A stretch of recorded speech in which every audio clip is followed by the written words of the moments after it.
কেমন আছো সকলে? তোমরা নিশ্চয়ই আমাদের আগের ভিডিও দুটো দেখেছো, যেখানে বাংলা বিষয়ের নেট সেটের সিলেবাস এবং দ্বিতীয় ইউনিট থেকে চর্যাপদের একটি ভিডিও আপলোড করা হয়েছে। আজকে আমরা চলে এসেছি সিলেবাসের আরেকটি টপিক নিয়ে আলোচনা করতে। আমরা আজকে পড়ব ইউনিট 3 তার অন্তর্গত মেঘনাদ বধ কাব্য। কি পড়বো আমরা আজকে? ইউনিট 3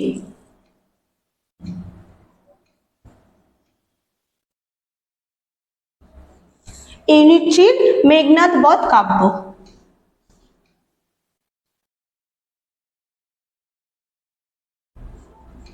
কবিকে? কবি মধুসূদন দত্ত।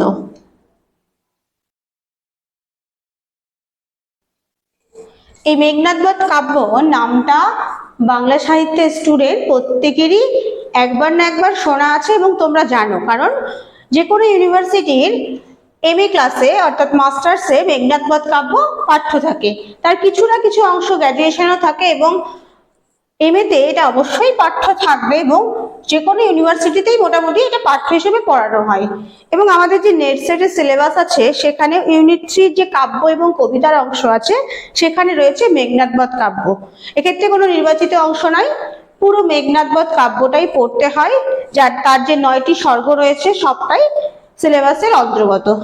মেঘনাদ বধ কাব্য পড়তে গেলে সবার আগে আমাদের যেটা জানতে হবে যে এই কাব্যের যে কবি মধুসূদন দত্ত, কবি মধুসূদন দত্তের জীবন কিন্তু বিচিত্র জীবন। তিনি বাঙালি ঘরে জন্মগ্রহণ করেছিলেন, তিনি একজন আদ্যপ্রান্ত বাঙালি, কিন্তু বাংলা ভাষার প্রতি তার প্রবল অনীহা এবং ইংরেজি ভাষার প্রতি তার আগ্রহ, ইংরেজি ভাষার প্রতি তার যে টান, এবং বিলেতে যাবেন, ইংরেজি ভাষায় কাব্য রচনা করবেন এবং নাম করবেন। শেক্সপিয়ার, কিটস, ওয়াটওয়ার্থ, ইংরেজি সাহিত্যের এই যে এক একজন দিগ্বিজয় কবি আছেন, তাদের মতো মধুসূদনেরও স্বপ্ন ছিল তিনি ইংরেজি ভাষায় কাব্য লিখবেন। সেই কারণেই তিনি মূলত এই বিদেশে যাবেন, সাগর পাড়ি দেবেন। এই সমস্ত কারণে বা বাঙালি হিন্দু ধর্মের যে সমস্ত সংস্কার, বলতে পারা যায় কুসংস্কার, এই সমস্ত কিছু থেকে তার যেন একটা দমবন্ধ বা হাঁপিয়ে ওঠার মতো অবস্থা, সেখান থেকে তিনি গ্রহণ করলেন খ্রিস্টান ধর্ম। নাম হলো মাইকেল মধুসূদন দত্ত। শুধু ধর্মান্তরিত নয়, মধুসূদন দত্ত ইংরেজি সাহিত্য তথা পাশ্চাত্য সাহিত্যের প্রতি প্রবলভাবে আকৃষ্ট ছিলেন। তাই তার সূচনা পর্বে তিনি যে প্রথম কাব্য তিলোত্তমা সম্ভব যে কাব্য দিয়ে তিনি বাংলা সাহিত্যের সূচনা করছেন এবং তারপরে লিখছেন 1861-তে মেঘনাদ বধ। 1861 বাংলা সাহিত্যের খুবই গুরুত্বপূর্ণ একটা সাল। এই 1861-তে প্রকাশিত হচ্ছে মধুসূদন দত্তের শ্রেষ্ঠ কাব্য, বলা ভালো বাংলা সাহিত্যের একমাত্র সাহিত্যিক মহাকাব্য মেঘনাদ বধ কাব্য। এই কাব্য মধুসূদন যখন লিখছেন এটা প্রকাশিত হয় 2টি পর্বে, অর্থাৎ প্রথম পর্ব প্রকাশিত হচ্ছে 1 থেকে 5ম স্বর্গ। টোটাল রয়েছে কটি স্বর্গ? টোটাল রয়েছে 9টা স্বর্গ। মেঘনাদ বধের মোট স্বর্গ সংখ্যা 9, কিন্তু প্রথম প্রকাশিত হচ্ছে 1 থেকে 5। 1 থেকে 5 এই স্বর্গগুলি প্রকাশিত হচ্ছে 1861 সালের জানুয়ারি মাসে। পরবর্তীকালে 6 থেকে 9 এই স্বর্গ প্রকাশিত হচ্ছে ঠিক সেই বছরই প্রথমার্ধে, অর্থাৎ জানুয়ারিতে প্রকাশিত হচ্ছে প্রথম খণ্ড 1 থেকে 5। সে বছরই কিছুদিন পরে প্রকাশিত হচ্ছে তার দ্বিতীয় খণ্ড 6 থেকে 9। এবং এই দ্বিতীয় পর্ব বা দ্বিতীয় খণ্ড প্রকাশের সময় অর্থ সাহায্য করেছিলেন দিগম্বর মিত্র। পরবর্তীকালে মধুসূদন দত্ত তার মেঘনাদ বধে উৎসর্গ করছেন এই দিগম্বর মিত্রকে।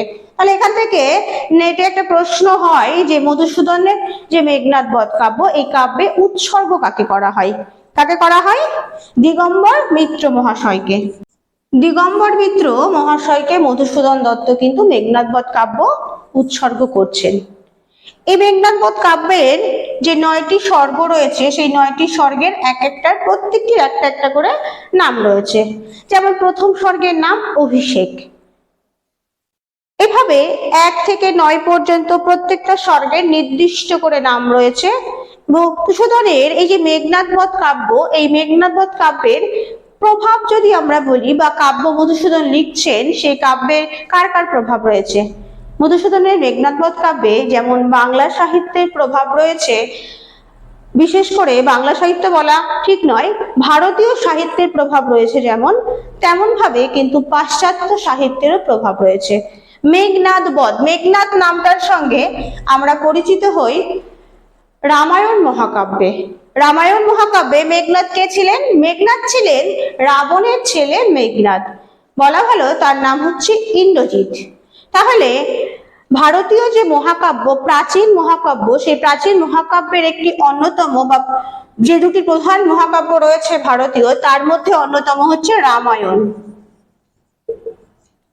এই রামায়ণ মহাকাব্যের যে রাম রাবণের যুদ্ধের কথা রয়েছে, সেখানে রাবণের ছেলে হচ্ছেন ইন্দ্রজিৎ বা মেঘনাদ। আমরা জানি রামায়ণের কাহিনী হচ্ছে রামের কাহিনী, সেখানে নায়ক হচ্ছে রাম।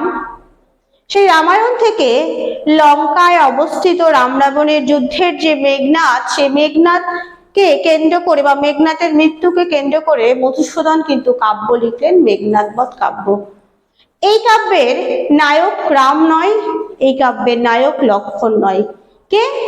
এই মধুসূদনের লেখা মেঘনাদ বধ কাব্যের নায়ক স্বয়ং মেঘনাদ। অর্থাৎ মেঘনাদ রাক্ষস বংশে জন্মগ্রহণ করেছিলেন, তার বাবা ছিলেন রাবণ। তা সত্ত্বেও মধুসূদন ভারতীয় ঐতিহ্য থেকে সরে এসে তিনি এই কাব্যের নায়ক করলেন কাকে? ইন্দ্রজিৎকে। ইন্দ্রজিৎ হলো এই কাব্যের নায়ক, অর্থাৎ মেঘনাদ, যে মেঘনাদ রাক্ষস বংশে জন্মগ্রহণ করেছিলেন, সেই মেঘনাদকে তিনি নায়ক হিসেবে প্রতিপন্ন করলেন এবং দেখালেন রাবণের ট্র্যাজেডি। অর্থাৎ যে ভারতীয় মহাকাব্য রামায়ণে রাবণকে ভিলেন হিসেবে প্রতিপন্ন করা হয়েছিল, বা রাবণকে ভিলেন হিসেবে, যেখানে রাম হচ্ছে নায়ক এবং রাবণ হচ্ছে ভিলেন বা রাক্ষস, সেইখান থেকে সরে এসে 19 শতকের নবজাগরণের সময়, 19 শতকের নবজাগরণের প্রেক্ষাপটে দাঁড়িয়ে পাশ্চাত্য সাহিত্যের দ্বারা প্রভাবিত হয়ে, পাশ্চাত্য শিক্ষার দ্বারা শিক্ষিত মধুসূদন দত্ত রচনা করলেন তার জীবনের শ্রেষ্ঠ কাব্য মেঘনাদ বধ কাব্য। যে কাব্যে তিনি নায়ক করছেন ইন্দ্রজিৎকে, যে কাব্যে তিনি দেখাচ্ছেন রাবণের ট্র্যাজেডিকে। এইটা মোটামুটি মেঘনাদ বধ কাব্যের একটা প্রাথমিক পরিচয় আমরা বলতে পারি। এবারে তোমাদের মনে প্রশ্ন আসতে পারে, মেঘনাদ বধ কাব্য পড়বো কিভাবে? তার আগে বলে রাখা ভালো, মেঘনাদ বধ কাব্যে মধুসূদন ব্যবহার করছেন অমৃতাক্ষর ছন্দ। কি ছন্দ? এই অমৃতাক্ষর ছন্দের সার্থক ব্যবহার করছেন তিনি মেঘনাদ বধ কাব্যে। কাব্যটার দিকে যদি আমরা লক্ষ্য করি তাহলে দেখবো অমৃতাক্ষর ছন্দের যে প্রবাহ, অমৃতাক্ষর ছন্দের যে একটা বাঁধন খোলা যে গতি, সেই গতি কিন্তু এখানে রয়েছে। এবং কাব্যে ব্যবহৃত ভাষা তৎসমবহুল এবং বর্তমানে প্রচলিত বাংলা ভাষার থেকে অপেক্ষাকৃত কঠিন একটি ভাষায় কিন্তু মধুসূদন অমৃতাক্ষর ছন্দে এই কাব্যটি লিখলেন। কাব্য পাঠে আমরা যা দেখতে পাবো যে প্রত্যেকটি স্বর্গ অনুযায়ী এখানে কাহিনী রয়েছে। যদি প্রথম থেকে একটু বলি যে প্রথম স্বর্গের কাহিনী কি? প্রথম স্বর্গের কাহিনী হচ্ছে, নাম হচ্ছে অভিষেক। অভিষেক অর্থাৎ স্থাপন করা। কি স্থাপন করা হবে? রামের সঙ্গে রাবণের যুদ্ধ হচ্ছে, সেই যুদ্ধে প্রচুর লঙ্কার সৈন্য মারা গেছে এবং রাবণের যে আরেক পুত্র বীরবাহু, সেই বীরবাহু মারা গেছে। বীরবাহুর মৃত্যু সংবাদ যখন রাবণকে দেওয়া হচ্ছে, তখন রাবণ শোকে বিহ্বল, তার পুত্রকে মারা হয়েছে এবং সে প্রায় সভাসদের মাঝখানে তার আত্মচিৎকার, রাবণের সেই অশ্রু, এবং সেই সময় প্রবেশ করছে সেখানে বীরবাহুর মা চিত্রাঙ্গদা। এবং চিত্রাঙ্গদা এই মধুসূদনের সৃষ্টি নারী চরিত্রের এক অন্যতম মহিষী নারী, যে নারী সরাসরি রাজসভায় দাঁড়িয়ে রাবণকে প্রশ্ন করছে, আমি যে রত্নটি আপনাকে রাখতে দিয়েছিলাম সেই রত্নটি কোথায়? অর্থাৎ রত্ন মানে এখানে তার সন্তানের কথা বলছেন, বলছে আমার সন্তানকে আপনি রাজা, আপনি সমস্ত প্রজার রক্ষাকর্তা, আমার যে সন্তান, আমার একমাত্র সন্তান, তাকে আমি আপনার হাতে দিয়েছিলাম, সেই সন্তান কোথায়? কিন্তু এদিকে আমরা জানতে পারছি বীরবাহু কিন্তু মারা গেছে এবং চিত্রাঙ্গদা শোকে দুঃখে বিহ্বল হয়ে তাই প্রতিহিংসা পরায়ণ বা বলা ভালো একটি মাতৃহৃদয়ের যে কান্না, মাতৃহৃদয়ের যে আকুতি, সেই আকুতি সহকারে সে রাবণকে প্রশ্নের মুখে দাঁড় করাচ্ছে। রাবণ যখন বলছে যে তুমি বীর জননী, তোমার পুত্র যুদ্ধ করতে গিয়ে বীরের মতো মারা গেছে, তখন বলছে কিসের যুদ্ধ? রামকে, সাধারণ একজন নরাধম রাম, সে রাবণ, সে এখানে এসেছে কেন? স্বর্ণলঙ্কায় রাবণের আসার কারণ কি? অনাচার করেছে রাবণ।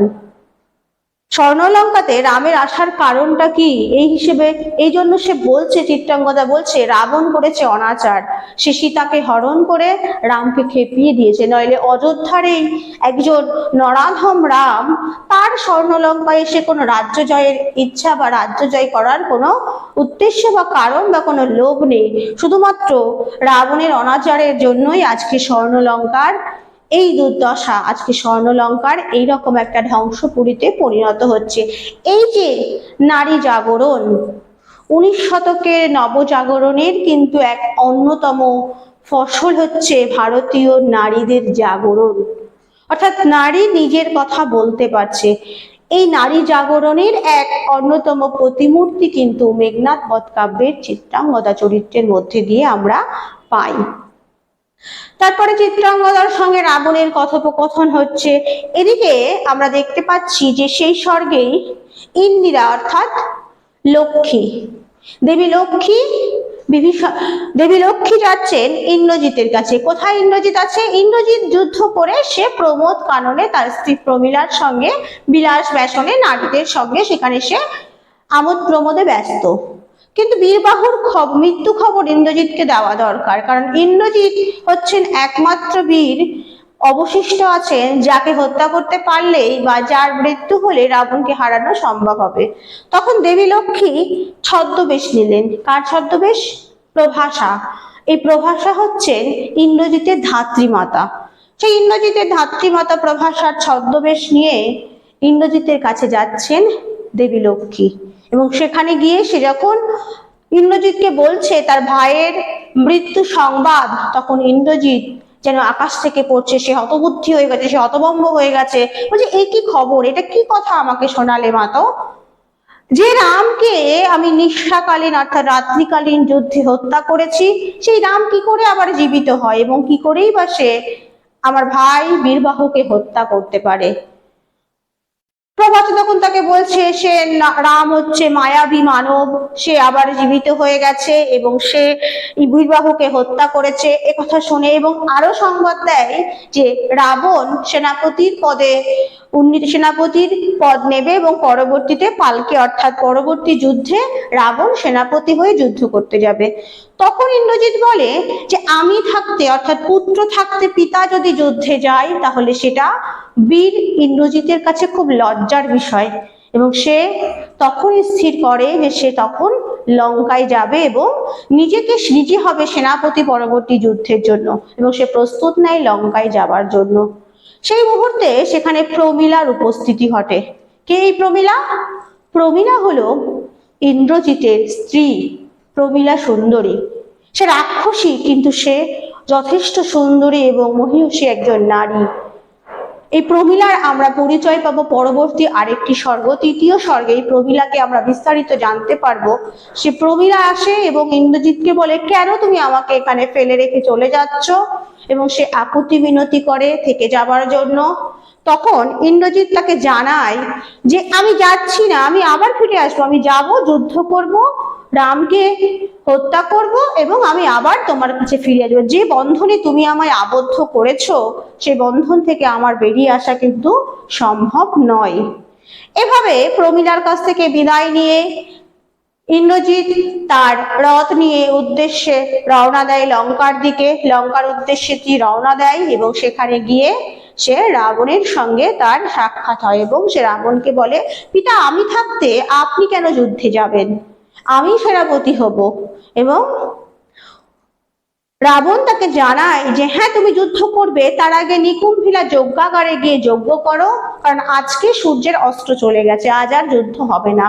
পরবর্তী দিন অর্থাৎ পরের দিন যুদ্ধের আগে আজ রাত্রে তোমাকে নিকুম্ভিলা যজ্ঞাগারে গিয়ে যজ্ঞ করতে হবে। এই যজ্ঞ করার পর তুমি আগে দেবতার আশীর্বাদ নাও, তারপর তুমি পরের দিন যুদ্ধ করতে যাবে। এবং সে গঙ্গোদক অর্থাৎ গঙ্গা জল ছিটিয়ে রাবণ কিন্তু অভিষিক্ত করছে ইন্দ্রজিৎকে সেনাপতির পদে। এখানেই মেঘনাদ বধ কাব্যের প্রথম সর্গ অভিষেকের সমাপ্তি ঘটছে। এরপরে একই রকম ভাবে আমরা পরবর্তীতে আরো সর্গগুলো দেখতে পাবো। যেমন দ্বিতীয় স্বর্গে রয়েছে অস্ত্রলাভ। সেই অস্ত্রলাভ স্বর্গের বা দ্বিতীয় স্বর্গের একটা নির্দিষ্ট কাহিনী রয়েছে, যে কাহিনীগুলো পরবর্তীকালে যখন আমরা স্বর্গ ধরে ধরে মেঘনাদ বধ কাব্যে খুঁটিনাটি পড়তে শুরু করব, সেখান থেকে আমরা জানতে পারবো। প্রথম স্বর্গের যে গল্পটা বললাম বা যে বিষয়টা আমরা জানলাম, এবার এখান থেকে কি ধরনের প্রশ্ন নেট সেটে আসতে পারে। একটা তো সামগ্রিক মেঘনাদ বধ কাব্য থেকে প্রশ্ন আসতে পারে যে মেঘনাদ বধ কাব্য কত সালে লেখা, প্রথম খণ্ডে কোন কোন স্বর্গ প্রকাশিত হয়, দ্বিতীয় খণ্ডে কোন কোন স্বর্গ প্রকাশিত হয়, কোন ছন্দে লেখা, বা মেঘনাদ বধ কাব্য কাকে উৎসর্গ করা হয়, মেঘনাদ বধ কাব্যের প্রভাব কি কি রয়েছে, ভারতীয় রামায়ণ কাব্যের প্রভাব রয়েছে, এরকম পাশ্চাত্য কাব্যের প্রভাব রয়েছে। এরকম সামগ্রিকভাবে মেঘনাদ বধ কাব্যের ওপর থেকে একটা প্রশ্ন হতে পারে। আর হতে পারে একেবারে ভেতর থেকে অর্থাৎ কাব্যের ভেতর থেকে লাইন তুলে প্রশ্ন হতে পারে, বা সেখান থেকে কোনো একটি শব্দ দিয়ে দিতে পারে। যেমন যদি আমরা বলি প্রথম স্বর্গে এখানে বলছে প্রভাষা এসছে, তাহলে প্রভাষা বলতে পারে যে প্রভাষা প্রকৃতপক্ষে কি, তাহলে প্রভাষা হচ্ছেন দেবী ইন্দিরা অর্থাৎ লক্ষ্মী। বা বলতে পারে যে এই মেঘনাদ বধ কাব্যের প্রথম স্বর্গে বীরবাহুর মৃত্যু সংবাদ কে এনেছিল। বা বলতেই পারে যে এরকম ভাবে প্রশ্ন হতে পারে যে কুম্ভকর্ণ কোথায় পড়ে আছে। যেমন এখানে একটা লাইন বলছে যে শুলি শম্ভু সম ভাই কুম্ভকর্ণ মম, অকালে আমার দোষে আর যত যত রাক্ষসকুল রক্ষণ। বলছে এই কুম্ভকর্ণকে মারা হয়েছে এবং সে সমুদ্রের তীরে পড়ে আছে। এরকম ছোট ছোট লাইন ধরে ধরে প্রশ্ন আসতে পারে। বা এখানে বলছে যে রক্ষা করিল রাক্ষসের নাম মকরাক্ষ বলে যক্ষপতি, অর্থাৎ মকরাক্ষ কে, এরকম চরিত্রগুলোর নাম ধরে ধরে প্রশ্ন আসতে পারে। বা কোনো একটা লাইন মিলাতে দিতে পারে, যে লাইন তুলে দিল এবং চরিত্রগুলোতে কে কি বলেছে। বা যুক্তি অর্থাৎ এই লাইনটার প্রেক্ষিতে যুক্তি বা মন্তব্য, এই রকমের প্রশ্ন কিন্তু এখান থেকে হতে পারে মেঘনাদ বধের প্রথম স্বর্গ থেকে। তো মেঘনাদ বধ আমরা পড়বো অবশ্যই, এবং প্রত্যেকটি লাইন ধরে ধরে পড়বো, প্রত্যেকটি স্বর্গ থেকে খুঁটিয়ে পড়বো। পাশাপাশি যে ছন্দে লিখছেন বা যে ভাষায় মধুসূদন লিখছেন সেই শব্দগুলোর প্রত্যেকটির অর্থ আমাদের জানা দরকার, এবং এর একটি গদ্যরূপ সামগ্রিকভাবে জেনে নেওয়া দরকার। কারণ ছন্দটা অমৃতকারে লেখা এবং এখানে শব্দগুলো অনেকটাই কঠিন এবং বর্তমান বাংলা থেকে তৎসমবহুল শব্দ হওয়ায় আমাদের কিন্তু গদ্যাকারে সম্পূর্ণ স্বর্গগুলোকে পড়া উচিত। ঠিক আছে, আজকের মতো থাক প্রথম স্বর্গই। আমরা পরবর্তীকালে ক্রমান্বয়ে ভিডিও আসতে থাকবে এবং দ্বিতীয় স্বর্গ তৃতীয় স্বর্গ এই করে মেঘনাদ বধের প্রত্যেকটি স্বর্গ আমরা পড়বো পরবর্তী ভিডিওতে।